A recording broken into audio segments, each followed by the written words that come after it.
Рәмзия Габделхакова туган көн. Бу мәҗлестә Гөлгенә очраклы кунак иде. Бу кичтә ул бөтенләй Казанда булырга тиеш түгел иде. Ләкин эшләрен төгәлләргә өлгермәде, кунак калырга туры килде. Кыенсынып булса да, бер бүлмәле фатирда ялгызы яшәп ятучы туганнан туган апасы Фәниянең ишеген шакыды. Гөлгенә кеше борчып йөрергә яратмый. Әмма башыңа төшкәч, ни хәл итәсең? Аны күргәч, туганае бер мәл аптырап калды. Көтелмәгән очрашуга әллә ни сөенмәде кебек. Ләкин ризасызлыгының сәбәбе һич тә Гөлгенәнең килүендә түгел, аның бик вакытсыз килүендә булып чыкты. Бу кичтә Фәния үзе дә ду килеп кунакка барырга җыенып йөри иде. Шулай да Гөлгенәгә чәй куеп эчертергә вакыт тапты үзе. Кунакка тамагыңны туйдырып бар диләрме әле, дип сөйләнде ул. Минем начальник, директорыбызны әйтәм, юбилеен бәйрәм итмәкче була икән. 40 яшьне үткәрмиләр дип тә карадык, ерунда ди. Ничава, аныкы санамаган, икәү барырбыз. Син тыйнак кунак утырырсың шунда шыпырт кына. Алдан ук кисәтеп куям, әкәмәт сәер кеше ул Талибә.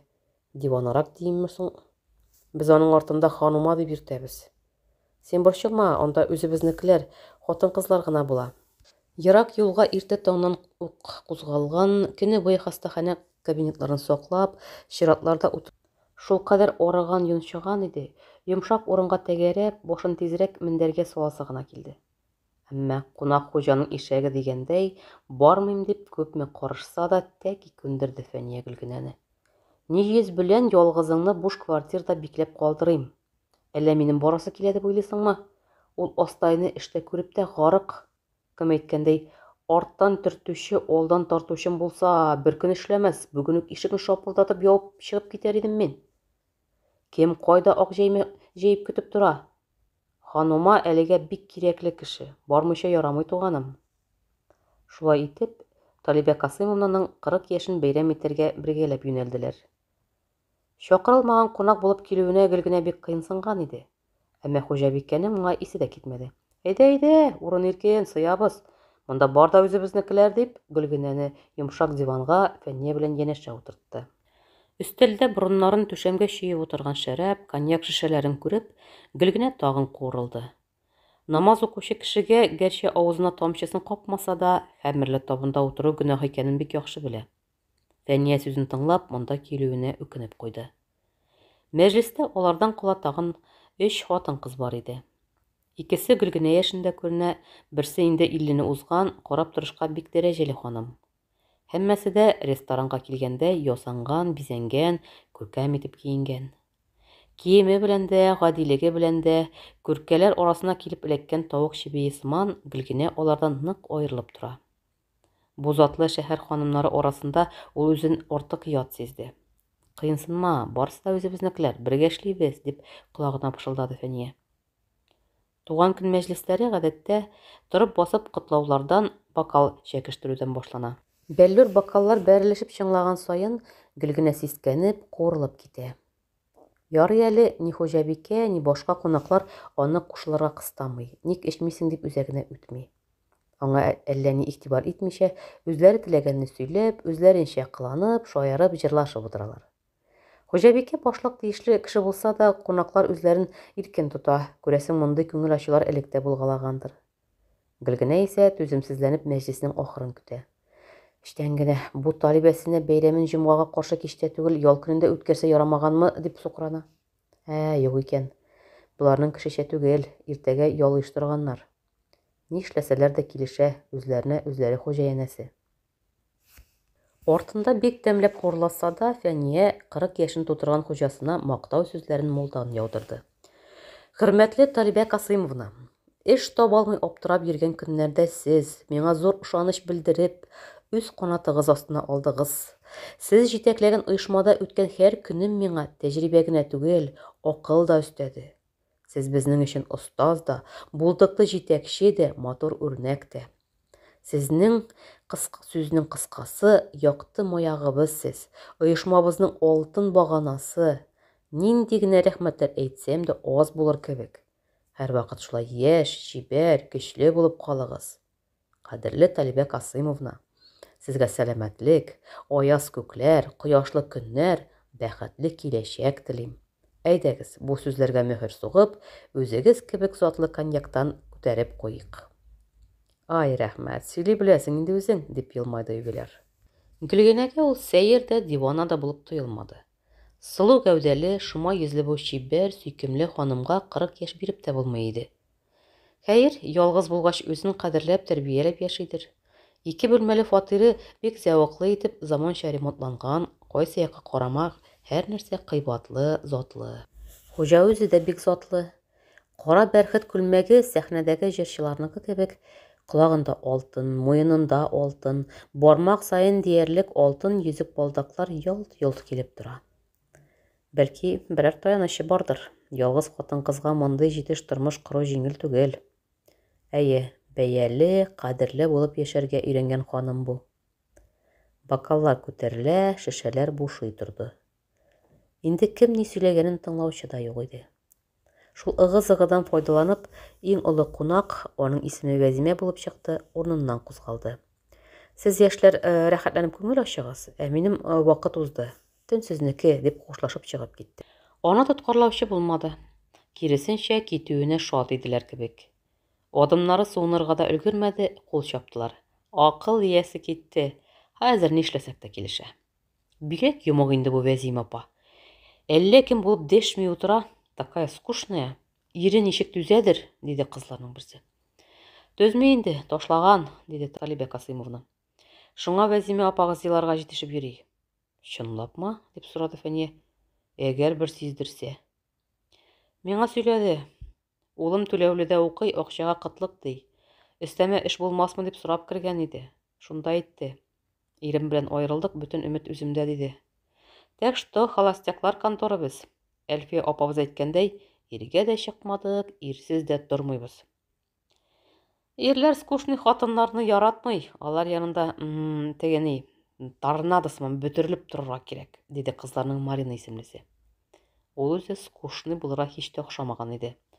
Сикереп торды да: "Әйдәгез стриптиз оештырабыз, Мин бер вечерда булган идем. Кызлар почти шишенеп бетте, почти ялангач калды. Вәт диде, красота. Шундый азарт белсәгез, ну прям как дикие. Менә минем смартта ролик та бар." Китаннан, кеше күрсә, диде Фәния. Ә без маскадан бит, кем таный? Ни хикмәт, Талибә Касыймовнага Маринаның тәкъдиме ошап куйды. Ялангач ук кирәкме сансы? Ну, купальниктан була, кстати. Яшь матур чаклардан бер истәлек калсын әле. 40 яшь ул инде, яшьлек белән хушлашу. Кызлар, сезгә приказ. Раздеться до нижнего белья и танцевать до утра. Минем заказ ламбадо. Гөлгенә куркынып Фәниягә карады. Чынлап әйтәме? Ул кушса шишенәсеңме? Башына хәмер йөгергән Фәния авыз гына йөрде. Нәрсәсе бар? Ирләр юк бит, шишенәм. Кунаклар чыркылдаша йокы бүлмәсенә кирип китте. Бираздан башларына яулык бөркәнгән, билләренә кем ни эләксә шуны урап куйган ярым шәрә сылу кызлар бер-берсенә сыенып, ламбада көенә боргалана килеп чыктылар. Күзе күргәнгә күңеле оялып утырды Гөлгенәнең, шуңа башын иде, йөзен яшерде. Ә син, тутой кош, нишләп читтә утырасың? Әйдә, безне фотога төшер, дип Талибә Касыймовна аның кулына фотоаппарат китереп тоттырды. Менә бу тәрәзәгә кара, ә бу кнопкага бас. Аңладыңмы? Барыбыз да керерлек булсын. Гафу итегез, миннән булмас, дип баш тартты Гөлгенә. Бу тамашада катнашырга һич теләге юк иде. Соң аңлаттым, күрсәттем бит инде, ни авырлыгы бар? Булмас, дип карышты Гөлгенә. Аңладым. Юри белмәмешкә салышасың. Эштән генә безне гаепләп утырасың син. Яулык бәйләгән кызларын үзләрен әүлиягә саный инде. Башымны капладым да фәрештә булдым дисеңме? Әнә, минем кызлар да яулык бәйләгән. Үзләре шәрә, үзләре исерек, ә башларында яулык. Ой, үләмат комедия. Әйт дөресен, гаеплисеңме безне? Гөлгенә ни дияргә белми, ярдәм көткәндәй Фәниягә күтәрелеп карады. Тегесе 2 бармагы белән иренен каплап дәшмәскә буйырды. Ләкин Гөлгенә алдаша белми, эндәшми кала алмый иде. Булай ярамый, килешми бит. Талибә Касыймовна уң кулын өскә күтәреп, бик кырыс тавыш белән: "Тишина", дип Дәртле музыканы сүндерделәр, биючеләр баскан урыннарында катып калды. «Йә, тыңлыйм. Игътибар, судны башлыйбыз. Кызлар, судьяны тәхеткә утыртырга кирәк». «Кирәкми, мин хөкем итүче түгел, үз фикеремне генә әйттем», диде Гөлгенә. «Шундый хикәятне беләсездер. Хәмер эчүдән ни зыян дигән икән берәү. Исергәч, зина да кылган, кеше дә үтергән ди. Гөнаһның олысы кешесе юк. Тәүбәгә килеп туктамасаң, ком бөртегеннән тау җыела. Шул тау адәм баласын басып китә». Кызлар, әлеге бәхәс ни белән бетәр дип тын калып, бу икәүне күзәтте. Беркем дә кушылып сүз әйтергә кыймады.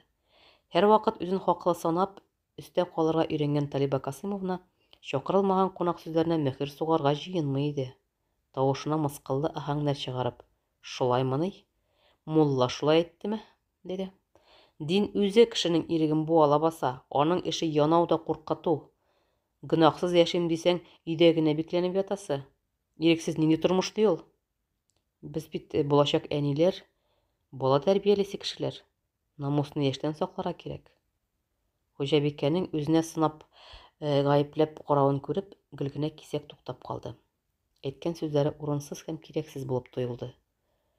Аңамы соң акыл өйрәтергә, булар кемдә, ул кем? Акланырга теләгәндәй: «Гафу итегез, беркемне гаепләргә хакым юк.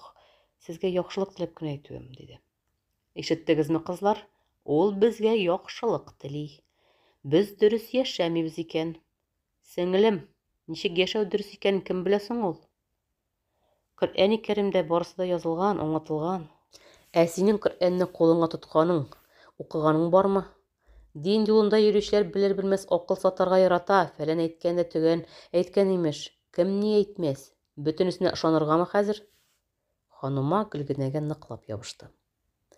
Фәния бусагасын атлап керүенә дә, аңа ияреп бу шайтан туена килүенә дә телен тыя алмаганы өчен дә үкенде кыз. Үзе ияртеп килгән кунак булгач, Фәния Гөлгенә белән директор арасына кысылмый булдыра алмады. «Талиба Касыймовна, игътибар итмәгезлә, Гөлгенә бер катлы авыл кызы бит ул. Әбисе бик дини аның, аңа ияреп кенә намазга басты. Коръәнне аңлар өчен гарәп телен белү кирәк бит. Укымаган инде ул аны, белеп түгеллә. Укымагач ник безне гаепләп утыра? Кстати, миндә Коръән бар, хәзер алып киләм». Гөлгенә сискәнеп китте. «Кирәкми, изге китапка эчкән килеш кагылырга ярамый», дип әйтүен сизми дә калды. «Ни була? Теге кем әле, урыс кызы кебек катып калырсың дисеңме? Туфта, уйдырма ул». Талиба Касыймовна шкафтан яшел тышлы бер калын китап алып, баш өстенә күтәрде. «Менә, кара. Йә, шуннан ни? Ни булды? Күк күкрәдеме? Яшен суктымы? Барыбыз да урында. Беркем югалмады, катмады». Җан әрнүе йөзендә чагылды Гөлгенәнең. Иреннәрен көчкә кыймылдатып, «Әстәгъфирулла, тәүбә, тәүбә» дип пышылдады. «Кызлар, 40 яшем тулган көндә кулыма изге Коръән тотып ант итәм», дип тантаналы төстә сөйли башлады Талиба Касыймовна. Гөлгенә аны туктатырга азапланды. «Кирәкми, зинһар кирәкми, куегыз Коръәнне». «Дәшмә. Изге юлымнан яздырма. Тыңлагыз, ишетегез. Кулыма Коръән тотып ант итәм.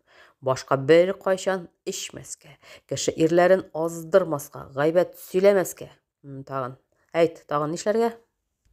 «Коръәнне юмаган кул белән тотмаска», диде Гөлгенә, бу җан биздергеч күренештән елап җибәрде булып. «Ярар, шулай булсын. Булды, җитте.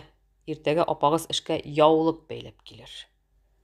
Талиба Касыймовна бик килешсез итеп көлеп җибәрде. Ясалма көлү иде бу. Ләкин аңа башкалар да кушылды. Гөлгенә бу хәлләргә кызгану һәм үкенеч хисләре белән бераз карап торды да кинәт урыныннан кузгалды. Авыр иде аңа, хәле китте, һава җитмәгәндәй тоелды. Аның китәргә җыенуын аңлап, Фәния дә ишек катына килде. Аптырап сорады: «Син кая?» «Китәм, бардым. Ачкычыңны бирәсеңме?» «Бирәм, мә, пожалуйста». «Но син миңа проблема ясадың, кызый. Яңа эш эзләргә туры килер мөгаен. Әй, чыланасы чыланган инде, тукта, мин дә синең белән». Ишек төбендә киенеп маташкан кунаклары янына Хуҗабикә дә килеп басты. Кулында пакет иде. Аны кызларга сузып, бер ни булмагандай: «Менә сезгә бераз күчтәнәч, кайткач утырып чәй эчәрсез», диде. Икенче көнне Талиба Касыймовна эшкә килмәде. Аннары да кызлар бу хәлгә аптырап төрле фаразлар корды. Вәзилә апалары нидер беләйди булса кирәк. Директор вазифасын дәшми, тынмый гына ул башкарды. Ләкин кызларның төпченүенә берни белмим дип җавап бирде. Шулай атна үтеп китте. Ял көннәре узып, дүшәмбе җиткәч кенә директорларның йөзен күрү бәхетенә ирештеләр. Танырлык түгел иде бу йөзне. Күз төпләре каралган, йөзе суырылган, карашы сүнгән. Анысы бер хәл. Талибә Касымовнаның башында яулык иде. Әйе, чәчен бөртегенә кадәр яшереп, мөслимәләрчә килештереп бәйләгән яшел яулык иде. Кызлар авыз ачып телсез калдылар. Кабинетына үтешле директор Фәния янында тукталып, "Минем яңа керерсең әле", диде. Фәния ниндирәк сүз ишетәсен чамалы иде. Атна буе энәстендә утырды. Эш булмады, һаман шик белән яшәде. Шуңа күрә барысына әзер булып, үзен алдан ук кыйлып төшмәскә көйләп, хуҗа каршына килеп басты. Сүзне дә үзе башлады. "Гариза язаргамы, Талибә Касымовна?" "Нинди гариза?" диде директор йончыган йөзенә аптырау билгесе чыгарып. Фәния ыкмак килде. "Язмаскамы?" дип сорады. Әллә ишетмәде, әллә аңламады. Талибә Касымовна сүз агымын бөтенләй башка якка күчерде. "Синең теге кунагың исеме ничек әле?" Гөлгенә ул. "Кайтып киткәндер инде ул." "Юк, Казанда әле. Аны хастаханәгә салдылар бит, операция булды." "Авырыймы ни? Өметсезме?" дип никтер гаҗәпләнеп сорады Талибә Касымовна. "Юк, алай әллә ни куркыныч әйбер юк. Балага узылмаган иде. Аналыгында киста үскән булган. Шуны кисеп алдылар. Хәзер хәле яхшы инде, бу атнада чыгарылар да." "Алай булса ярар. Аңа зур бәла килергә тиеш түгел. Ул бит башка. Без бәйрәм итеп утырганда, минем әни машина астына эләккән. Без бәйрәм итеп утырганда, минем әни үлеп яткан", дип өзеп кабатлады Талибә Касымовна. Күзләренә яшь тулды. Менә нидә булган икән сәбәп. Нинди зур югалту, нинди авыр хәсрәт. Бу олы кайгы үзенә килгәндәй Фәния курылып китте. "Кайгыгызны уртаклашам. Мондый чакта кешене ничек юатырга? Уртаклашам дигән сүз генә аның хәлен җиңел әйтми билгеле. Башыңа төшкән кайгыны башкалар иңенә салып булмый, үзеңә күтәрәсе." Талибә Касымовна хәсрәтле карашын өстәлгә төбәп, бераз дәшми утырды. Кул яулыгы белән яшьләрен сөртеп, сүзен дәвам итте. "Син әйт ул кызга. Талибә Касымовна яулык бәйләде диген. Башка бер тамчы да хәмер ишми диген. Шулай диген. Теге китап Коръән түгел, хәдисләр китабы иде ул. Әнигә дип алып куйган идем. Менә шундый хәлләр, дускай. Шундый хәлләр. Инде бар, эшлә." Фәния чыгып китте. Ни шатлык, ни кайгы юк иде йөзендә. Аның аптыраулы кыяфәтен күреп, Марина сорады. "Я, ни диде?" "Эшләгез", диде, "шул гына. Башка вакытта күргән-ишеткәннәрен түкми-чәчми кызларга тапшырыр иде, бу юлы никтер артык сүз дәшәсе килмәде. Үзе дә уйга калган иде. Дөнья серле, бик серле, аны аңлап бетерешле түгел. Кеше күңеле аннан да серлерәк икән.